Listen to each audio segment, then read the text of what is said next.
Hey YouTube, just wanted to make a couple of observations. I'm here to pick up my son from elementary school, and I was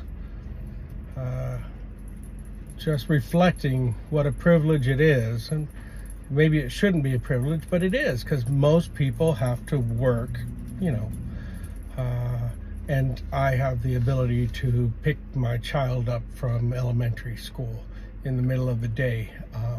I still have responsibilities, of course, but those are mostly things that I choose to do at this point.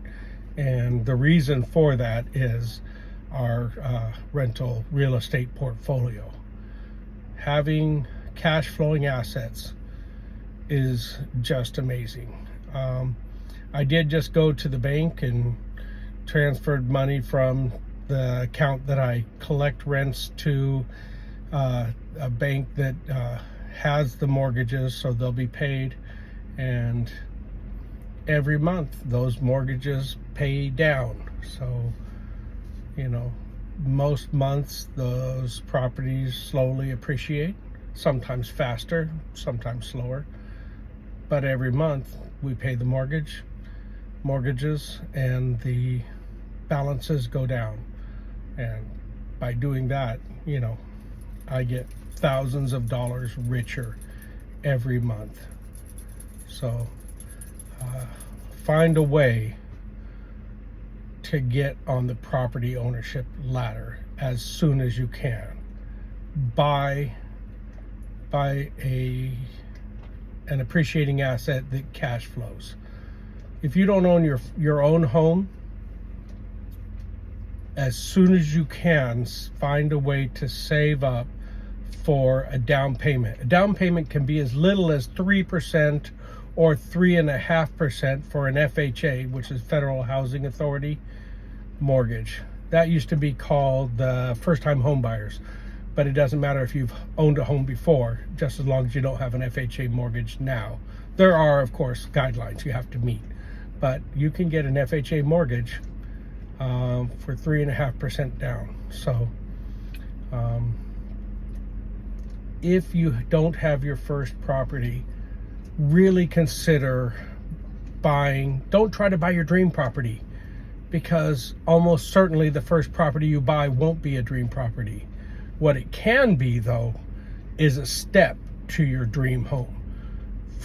Buy a duplex, a threeplex, a fourplex. All of those go under the rubric of single family home, that whole, as far as your financing, so it's easier to finance those. Buy a place that at least has the potential for a granny unit, or, you know, mother-in-law's unit, or the real term is ADU, auxiliary dwelling unit. If you've got another unit that's paying part of your mortgage, you're golden. If you don't, even if you already have a house, if you can rent out a room, a lot of people don't want to do that because it's, of course, less convenient to have somebody else living in your house. But consider renting it out to fix it up, make it nice, and rent it out to a traveling professional, like a traveling nurse. If you have a traveling, say, clinician or something like that, renting out one of your rooms, think of how much money that would generate in 1 year. And some people are afraid of getting a roommate that's not cool. The real benefit of, say, renting out a room to a traveling nurse or somebody else they're not permanent. So if you get someone very cool, you might even stay in touch. You might have a new friend.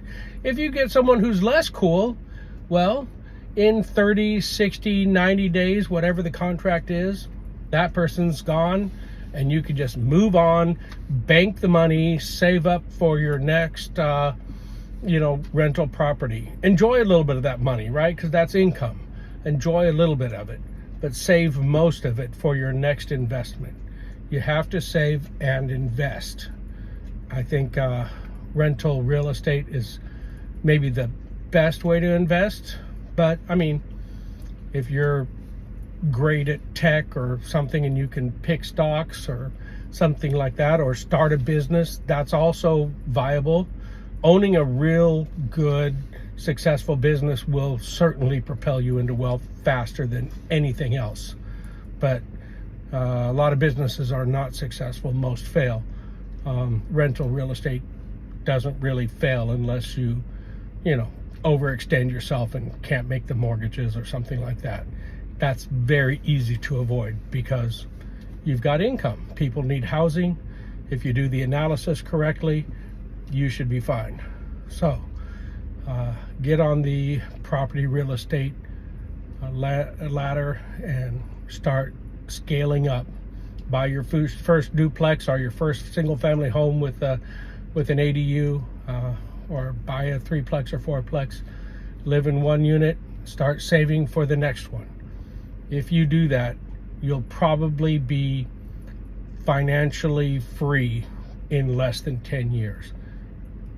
Almost anybody can do this. Then you've got the freedom to be available to pick up your kids. You don't have to find an after-school program, and it's definitely an improvement in my life compared to what I used to deal with. So, take care.